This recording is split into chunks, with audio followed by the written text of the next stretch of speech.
Le 25 septembre a été une dure journée pour 4 sociétés chinoises de l'entreprise privée Neoglory, basée dans la province du Zhejiang, et la société cotée en bourse Jilin Liyuan Precision Manufacturing.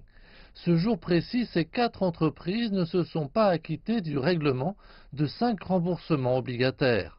Au total, ce ne sont pas moins de 6 milliards de yuan de capitaux et d'intérêts dont il est question. Rien qu'au troisième trimestre de cette année, 22 entreprises, la plupart des sociétés privées et cotées en bourse, n'ont pas remboursé 48 obligations. Certaines entreprises des secteurs traditionnels doivent maintenant moderniser leur technologie, de sorte que leurs opérations sont confrontées à des problèmes et peuvent faire face à des difficultés de remboursement de leurs intérêts. Le macro-environnement peut en être une des raisons, mais le besoin de mise à niveau industrielle joue un rôle plus important. Les choses devraient s'améliorer dans les mois à venir. Selon une étude réalisée par Bloomberg, la moitié des institutions financières interrogées s'attendent à moins de défaillances de leurs dettes au quatrième trimestre, alors que seulement 11% d'entre elles affirment que leur nombre restera à peu près identique. Le gouvernement ne ménage d'ailleurs pas ses efforts pour que les choses s'améliorent.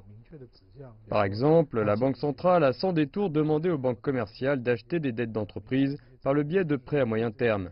Cela signifie que les responsables prescrivent le traitement adéquat aux patients, aidant les entreprises confrontées à de grandes exigences financières.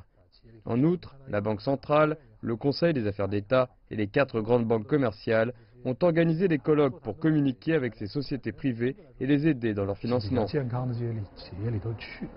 Lors d'une réunion le mois dernier, Yi Gang, le gouverneur de la Banque centrale chinoise, a mis l'accent sur l'importance de soutenir les entreprises privées nationales. La prochaine réduction du ratio de réserve obligatoire des banques, qui entrera en vigueur lundi prochain, vise également à soutenir les activités des entreprises privées.